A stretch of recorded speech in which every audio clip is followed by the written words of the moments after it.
Boa noite. Boa noite. A graça e a paz de Deus, nosso Pai, do Senhor Jesus, esteja com todos. Irmãos, nós vamos ler o texto do Evangelho de Mateus, capítulo 4, verso 1, até o versículo 11. Pedi para a Joyce botar aqui para a gente. Lembrando que hoje não tem série, tá? É uma mensagem livre, então não tem vídeo também para a gente assistir.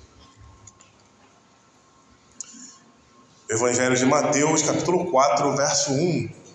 Diz assim a palavra de Deus: Em seguida, Jesus foi conduzido pelo Espírito ao deserto para ser tentado pelo diabo.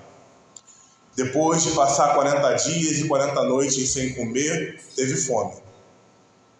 O tentador veio e lhe disse: Se você é o Filho de Deus, ordene que estas pedras se transformem em pães. Jesus, porém, respondeu: As Escrituras dizem: uma pessoa não vive só de pão, mas de toda a palavra que vem da boca de Deus. Então o diabo levou a cidade santa até o ponto mais alto do templo e disse: Se você é o Filho de Deus, salte daqui, pois as Escrituras dizem: Ele ordenará a seus anjos que o protejam. Eles os sustentarão com as mãos, para que não machuque o pé em alguma pedra. Jesus respondeu: As Escrituras também dizem: Não põe à prova o Senhor, seu Deus. Em seguida, o diabo o levou até um monte muito alto e lhe mostrou todos os reinos do mundo e a sua glória. Eu lhe darei tudo isto, declarou. Basta ajoelhar-se e adorar-me. Saia daqui, Satanás, disse Jesus, pois as Escrituras dizem: Adore o Senhor, seu Deus, e sirva somente a Ele. Então o diabo foi embora e anjos vieram e serviram Jesus. Esse é um texto bem importante das Escrituras. Obrigado, Rafa. Ele tem o seu correlato lá, que é o texto parecido, né? Similar do Evangelho Sinótico em Lucas, capítulo 4 também. Coincidentemente também é o capítulo 4 e o versículo 1. Só que Lucas vai até o 13 ao invés de parar no 11, como Mateus faz. E é o texto da tentação de Jesus. O Espírito Santo leva até o deserto para que o diabo o tente. E tudo isso que a gente acabou de ler acontece ali naquele momento. E você pode estar se perguntando o que esse texto tem a ver com o 1º de janeiro de 2013. Pedi para a Joyce colocar aquela imagem do Ano Novo.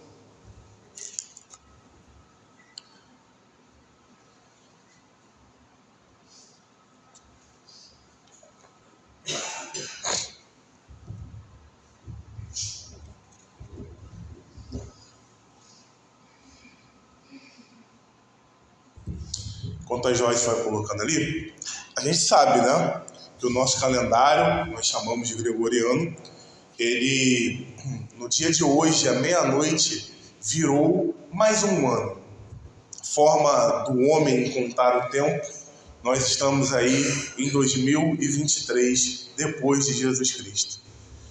E é interessante porque mesmo aquele que discorda de quem Jesus é, não crê nele, é obrigado a contar o tempo através da existência dele. O tempo é dividido entre antes e depois de Cristo no nosso calendário. E quando isso aconteceu, eu pelo menos vi lá no meu Instagram, principalmente, várias pessoas com esse tipo de layout, esse tipo de imagem em relação a 2023. Alguns com bolas, outros com óculos. É incrível quanto esses óculos ano novo ainda estão na moda até hoje, né? Outros com camisas, mas todo mundo celebrou o ano de 2023, acredito eu, sem exceção alguma. E é interessante a gente verificar no jornal ali a questão da geografia, né? Na Austrália, que é 24 horas antes de nós, já aconteceu antes, em outros lugares também aconteceu antes, e outros depois, como Nova York, que é 2 horas depois daqui, que é o segundo Réveillon mais importante do mundo, depois de Copacabana. As pessoas celebrando a chegada de 2023. Mas eu notei uma coisa também esse ano. Eu não sei como está vocês, mas pelo menos lá no meu bairro, no Caxambi, esse foi um dos anos novos mais simples que eu vi. Nós saímos para almoçar ontem, né? E eu já notei que o clima era mais ameno do que em outros anos lá no bairro. E até mesmo na queima de fogos, foi uma queima de fogos mais discreta. Eu confesso a vocês que eu não fiquei ali fissurado na TV para ver o que estava acontecendo em Copacabana. Eu estava mais focado em fazer o que eu sempre faço em toda passagem de ano, né? Tá orando, refletindo a Deus, né? Muitas vezes a gente até faz isso de forma coletiva. Ontem a gente teve um tempo mais individual, só estava eu e a Ione. Mas eu notei que foi uma passagem de ano mais discreta, mais simples. Talvez até mesmo em Copacabana. E é interessante porque mesmo o ano mais difícil que teve dos últimos anos para todos nós, que foi a virada de 2020 para 2021, quando a Covid ainda era agressiva e tudo estava fechado, teve mais comemorações do que 2023. Não sei o que Deus está querendo dizer com isso, não sei o que Ele está preparando para a gente de surpresa nesse ano, mas eu notei que há hoje a gente chama isso de minimalismo, né? As meninas aí sabem que a moda é ser minimalista, né? As joias minimalistas, tal, nada muito exuberante. E eu notei que foi um final de ano minimalista, esse 2023. E eu sei que palavras como simples, humilde, para muitos de nós são como agressivas aos nossos ouvidos, né? Só que o reino de Deus é um reino invertido. É um reino de ponta cabeça, como diz um livro. E ele tem praticamente todos os valores contrários ao que o reino desse mundo vai pregar. Então, quando a gente fala de humildade, fala de simplicidade, tratando-se de reino de Deus, são valores excelentes. Então, eu confesso a vocês que foi uma das viradas de ano que eu mais refleti nessa questão. Desde quando eu separei esse sermão para poder estar pregando hoje aqui, Deus começou a falar comigo muito sobre humildade, sobre simplicidade. Na verdade, Deus vem falando isso com a minha família já há alguns anos, uns 2 anos pelo menos, né? Eu lembro de uma conversa que eu tive com ela e com meu sobrinho, Natan, que eu falei, caramba, seria legal ter um Rolex um dia. E aí eles chegaram para mim e falaram assim, não é legal, porque você será um pastor. Não pega bem um pastor desfilando de Rolex por aí. E eu fiquei meio quieto quando eles falaram isso pra mim. E depois eu fiquei refletindo. Porque eu nunca fui um cara de querer comprar coisas o tempo todo. De andar com roupinha de marca. A única coisa que eu gosto de estar comprando sempre são os meus livrinhos lá, né? E o resto eu ando com o básico. Muitas vezes é a Ione que me veste, né? Ela que... Às vezes eu não gosto, eu breco. Às vezes eu acato a direção que ela está me dando. Nunca tive esse interesse em ter um carrão. O nosso carro é um Palio, né, velhinho, mas que graças a Deus dá conta do recado. De vez em quando ela pregou em maio aqui, fura o pneu, chega atrasada no culto, mas tá dando para levar, né? Então eu nunca fui celular, né? Eu uso o celular até ali ele falar, não dá mais, né? E aí eu vou, e ela que escolhe e compra pra mim, geralmente. Eu gosto assim, se eu quiser ter uma coisa, eu procuro ter algo de boa qualidade, claro, né? Não também, porque para durar muito tempo. Porque na verdade eu não gosto de ficar comprando, né? Eu gosto de gastar dinheiro sim, mas não com ficar comprando quinquilharias e trocando o tempo todo.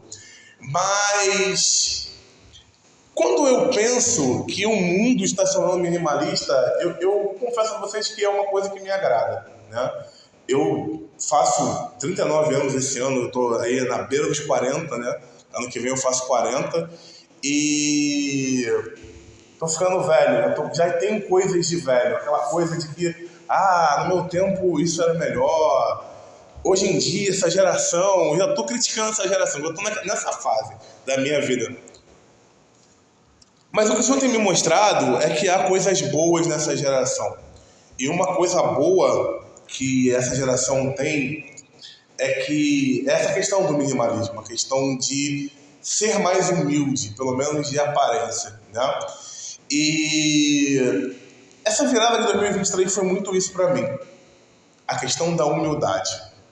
E aí quando a gente começa a viajar teologicamente e pensar que Jesus é um Deus humilde, ele não era, ele é um Deus humilde, um rei humilde, isso é muito contracultural, isso é muito agressivo para aquilo que a gente entende sobre o que é um rei.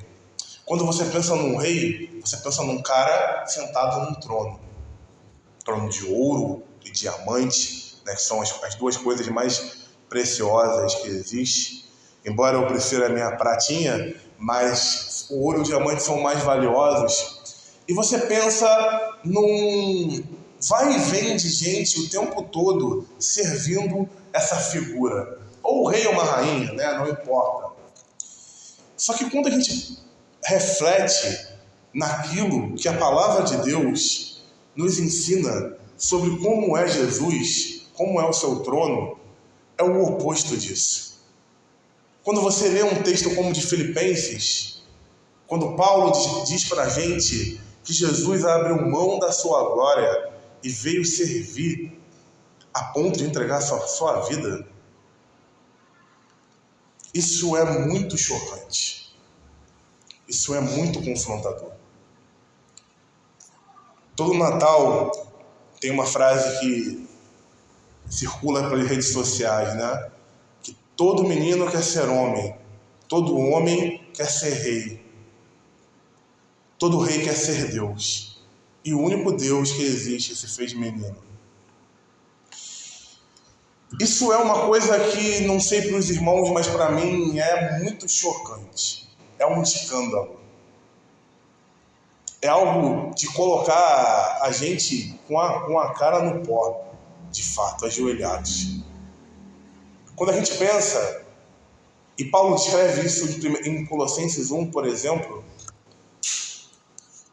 sobre o que Cristo é, no sentido de que tudo foi feito por Ele, nele e dele, e que essa figura, esse personagem, entregou a sua vida numa cruz de madeira, como a que tem aqui atrás de mim, pregado nela, de madeira, um dos materiais mais comuns que existem na história da humanidade.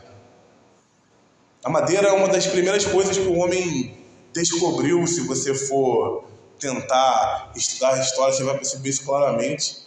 Demorou-se muito para trabalhar com metal, mais ainda para trabalhar com plástico. Hoje tem a fibra de carbono, né, que é durável e não é nem uma coisa nem outra. Mas a madeira é um dos materiais mais primitivos que o homem aprendeu a trabalhar. É algo muito corriqueiro, porque você pode matar uma árvore, mas plantar outra e vai continuar tendo madeira. E foi nesse tipo de material o trono desse rei. Foi nesse tipo de material o auge da forma com que esse rei veio reinar aqui na terra. Pendurado no madeiro, para pagar por pecados que nunca foram dele, mas foram meus e foram teus. E aí, quando a gente entra nesse texto, a gente percebe uma outra figura importante para nós hoje à noite, que é Satanás, o diabo, o capiroto, o mochila de criança. Em vários nomes que pode descrever essa figura do diabo. E essa figura começa a tentar a Jesus.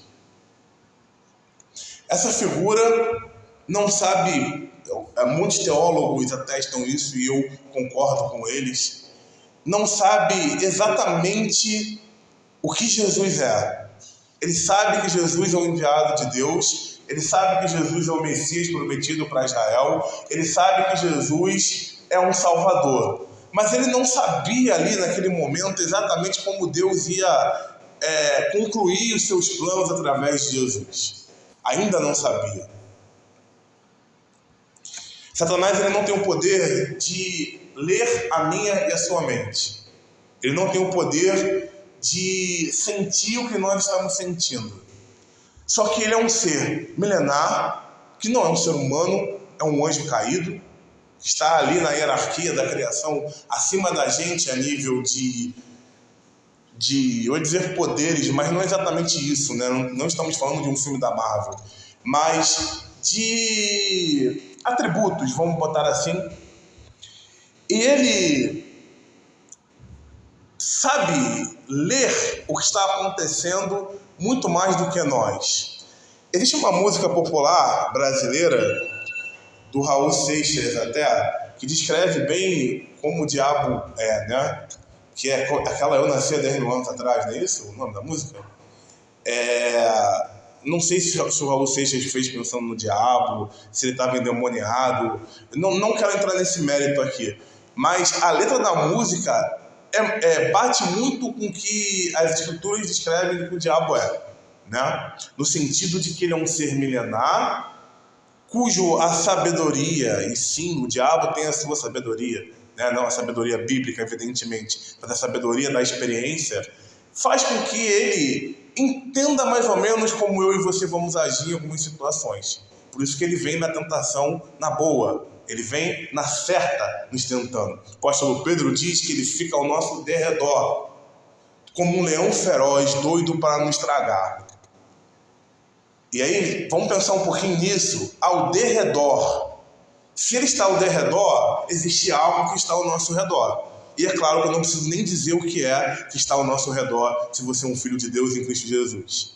É o próprio Senhor, são os seus anjos acampados ao redor daqueles que o seguem. Porque, assim como os montes circundam Jerusalém, o Senhor acampa ao redor do seu povo, como diz o salmista. E nesse contexto, Satanás ele fica nos observando. E como ser milenar que ele já tem algumas pistas de como atuar. E foi isso que ele fez com Jesus. Ele cercou Jesus. As tentações do diabo, as tentações dos enviados do diabo na nossa vida, é literalmente como se estivessem nos cercando. Sabe filmes da Disney que o vilão ele vai cercando ali o personagem, né? É mais ou menos assim que ele age. Ele é um ser arisco, um ser que é inteligente, é esperto. Às vezes a gente subestima a ação dos demônios na nossa vida, mas eles têm a sua esperteza, eles têm as suas formas de atacar.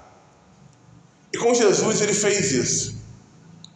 E aí ele começou a atacar Jesus, a tentar Jesus a ser espetacular. Pedi para a Joyce colocar para a gente o texto novamente, para a gente poder olhar.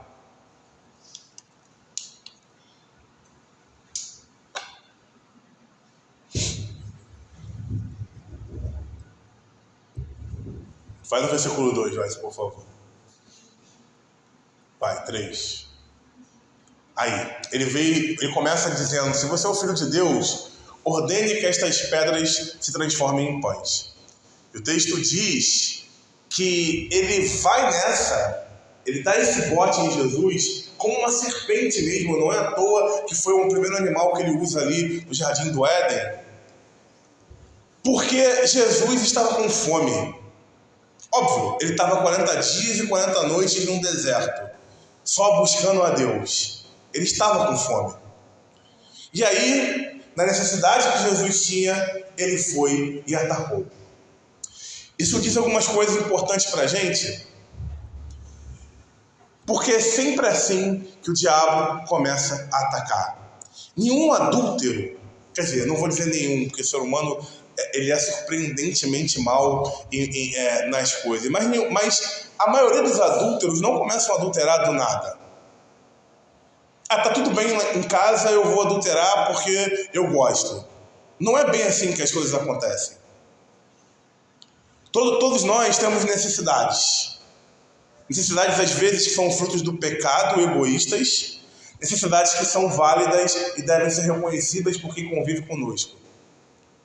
Como essas necessidades não são atendidas por inúmeros motivos, que eu não quero entrar aqui nos méritos, a gente tem um déficit. Tem uma falha a ser preenchida. E é assim que o diabo começa.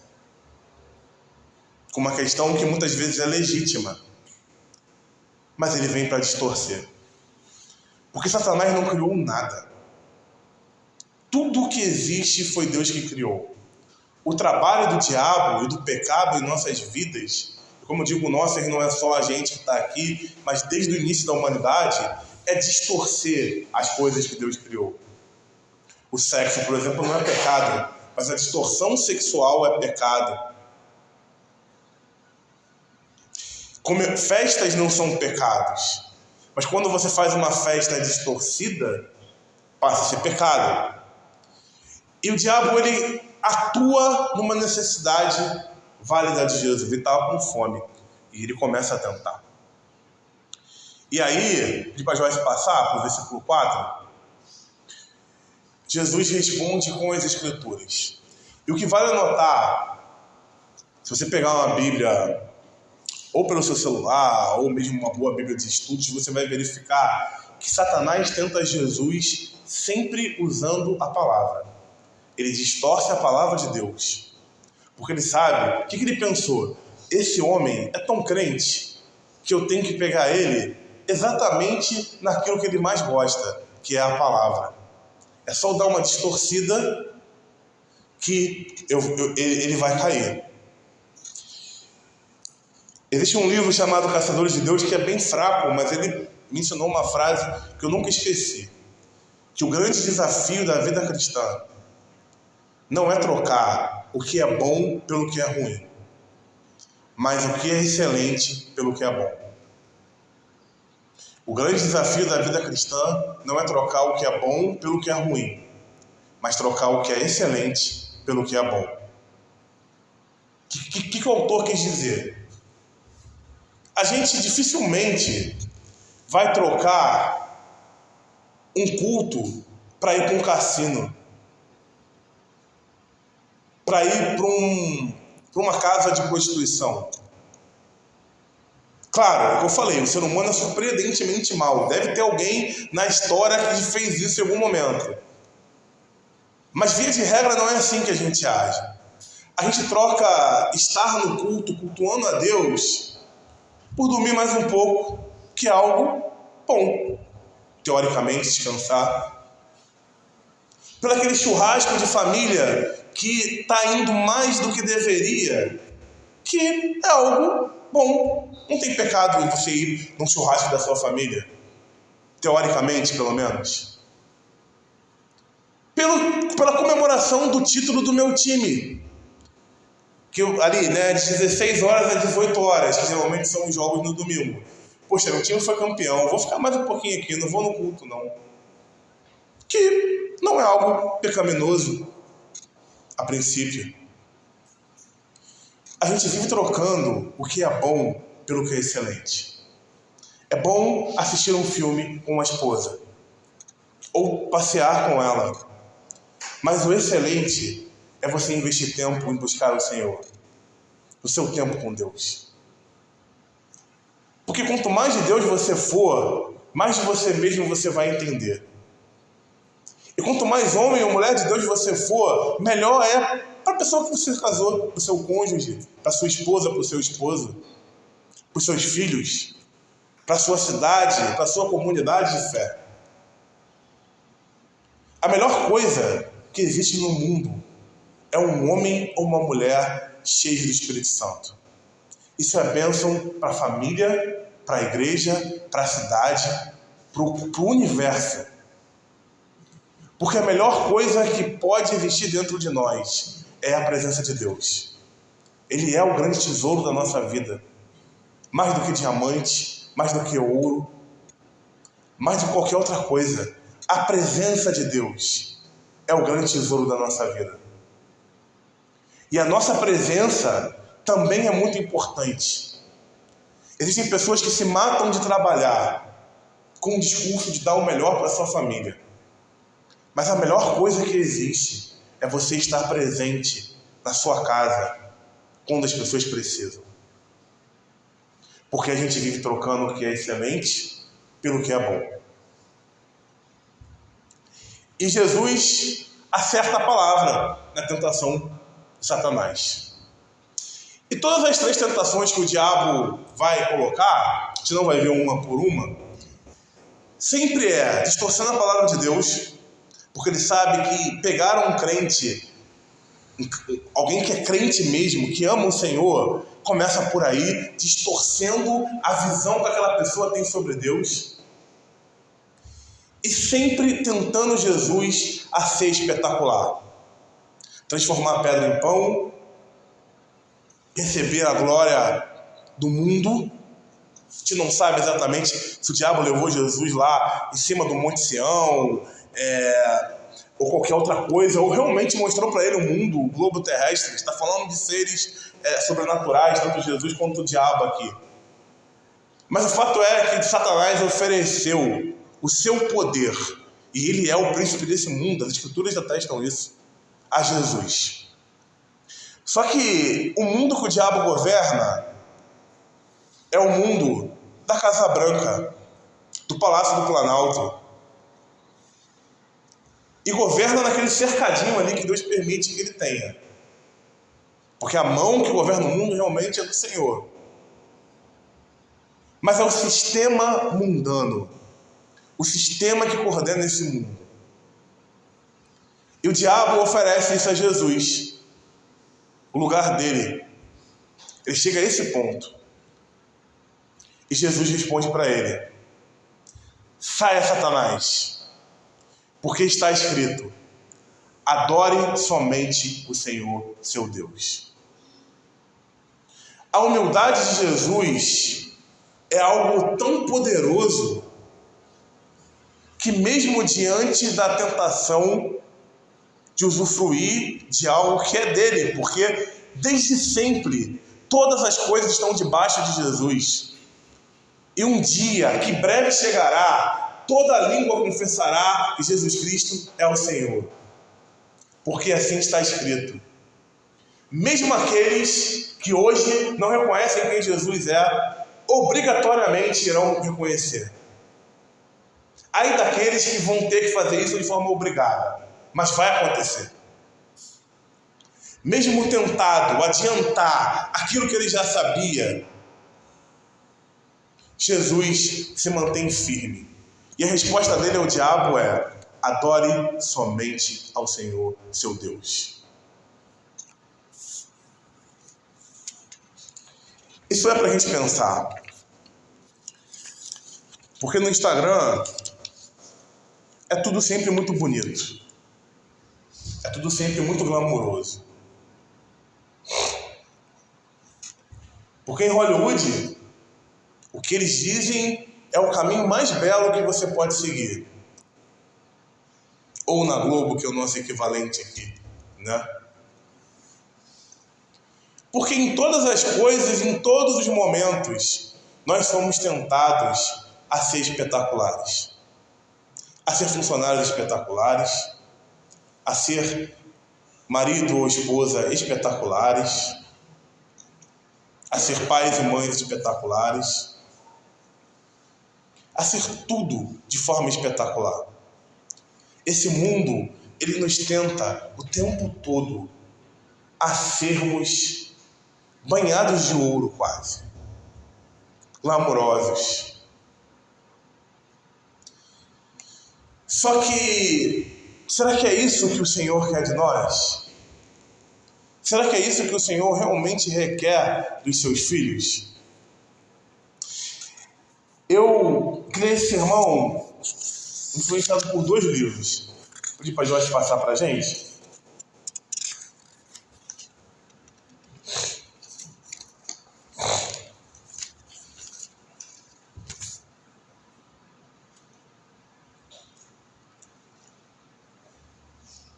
Um é esse, o perfil do líder cristão do século XXI, do Henry Nouwen. Henry Nouwen é um irmão muito querido. Os livros dele são muito profundos de busca a Jesus. E o outro, esse aí, né, que eu particularmente acho essa capa espetacular, né? Simplesmente Crente, por uma vida cristã comum, do Michael Horton. E esse livro ele traz um trecho que eu quero compartilhar com vocês, que diz o seguinte: porque os baby boomers, né, que é a geração que vem logo depois da Segunda Guerra, os nossos pais, né, são para alguns já avós, mas no meu caso os pais, são obcecados por viverem um momento. Insistem que toda experiência é divisora de águas. Toda refeição é extraordinária. Toda amizade memorável. Todo concerto supremo. Todo pôr do sol, meta celestial. A vida não é assim. Pôr do sol é apenas pôr do sol. Quando transformam ocorrências espetacularmente sem graça em ritos formais, os baby boomers transmutam até mesmo as atividades mais banais em eventos, que requerem reflexão, planejamento, pesquisa, apoio logístico e deslumbrantes massas de dados. Isso tem estragado essencialmente as coisas para tudo mais, porque nada poderá ser exatamente como era em primeiro lugar.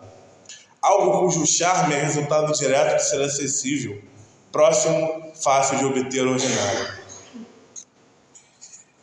A gente, apesar de nós não sermos baby boomers, a maioria de nós somos influenciados por isso muito. Porque para nós, tudo tem que ser espetacular. Você não pode simplesmente sair e comer no restaurante com o seu marido ou com a sua esposa. Tem que ser um momento espetacular. Você não pode contemplar o pôr do sol na sua casa, na praia ou onde você estiver. Tem que ser um momento espetacular.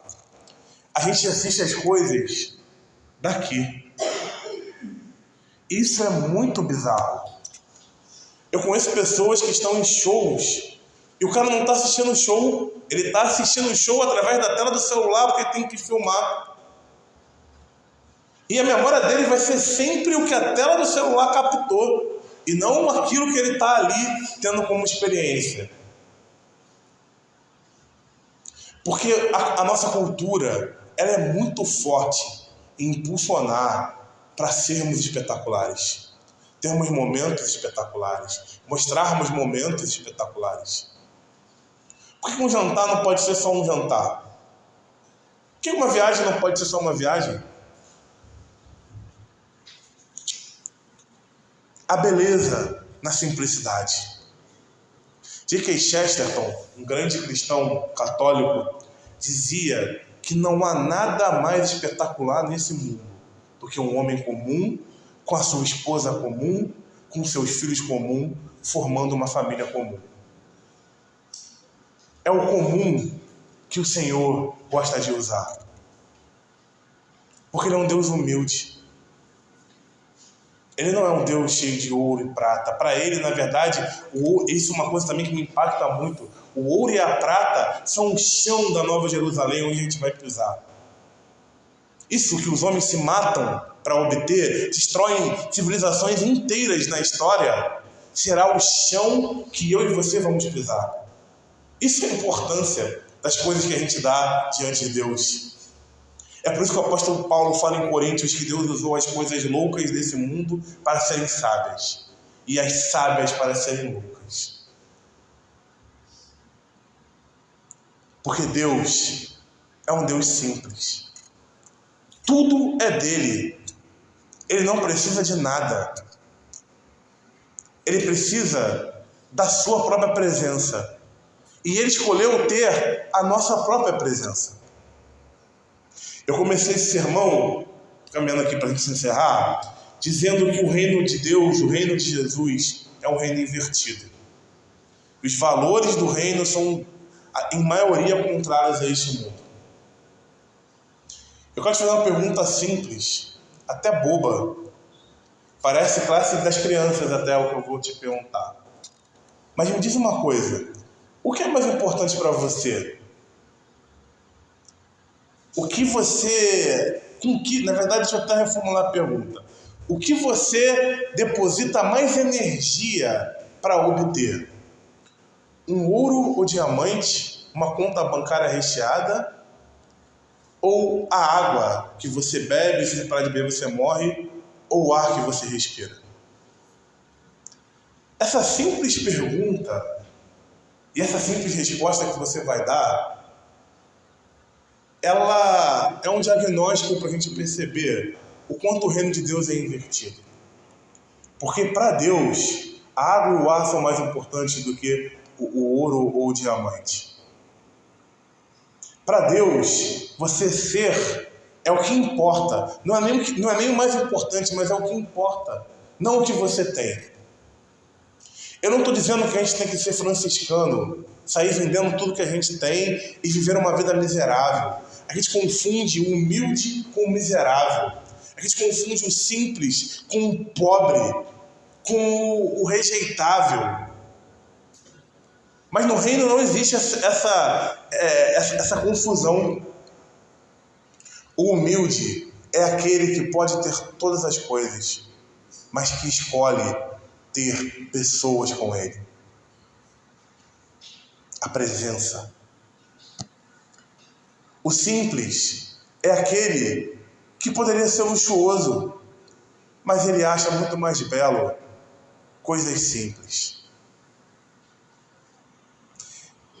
Para a gente terminar, vou dar um exemplo aqui para ficar ainda mais claro essa questão do simples. A gente estava falando na classe dos jovens outro dia sobre a indústria do casamento.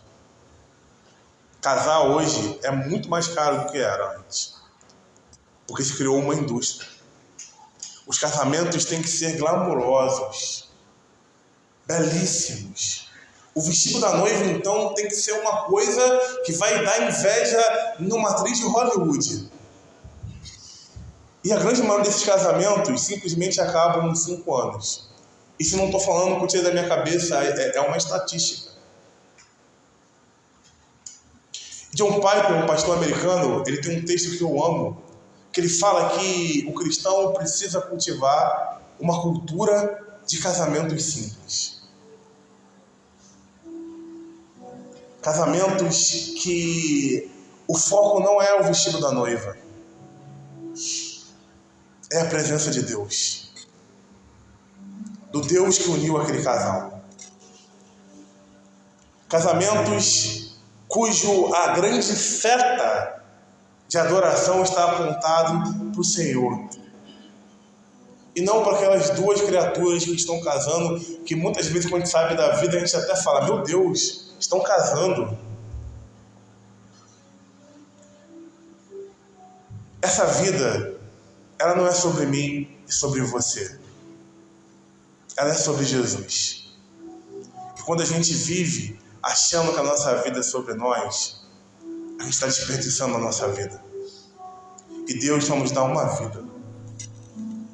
Quando a nossa vida não é vivida para Jesus, a gente está jogando ela fora. Anos 80, 90, 70, 60, anos jogadas fora. Eu quero te dizer, e eu falo isso em nome do Senhor Jesus, que você já começou o ano bem. Você poderia estar numa festa, poderia ter viajado, poderia estar fazendo várias coisas que não há pecado nenhum nisso e que são boas. Mas você escolheu estar aqui, adorando ao Senhor em comunidade, como igreja. Não há nada mais belo, não há nada mais humilde e não há nada mais simples que isso. E não há nada mais poderoso que isso também. Porque quando a gente busca a Deus, a nossa vida é transformada. O virar de calendário, sair ali o último dígito de um ano, não muda absolutamente nada na minha e na sua vida. Nada, nada. Os astros não podem influenciar em nada a nossa vida. É só a lua, é só as estrelas, é só o sol. Mas o que pode influenciar e transformar para sempre a minha e a sua vida é a presença de Deus. É o que você veio buscar nessa noite. É o que nos faz estar aqui. E a presença de Deus circulando pelas nossas vidas. Ame ao Senhor. Ame o seu irmão. Não há nada mais simples, mais humilde e mais poderoso do que isso. Porque nós temos um Deus que é um rei humilde. E ser humilde é o mínimo que a gente pode fazer diante disso. Quero chamar aqui o Ministério de Louvor. A gente vai louvar o Senhor com mais uma canção. Em seguida eu vou voltar para a gente orar e terminar o culto.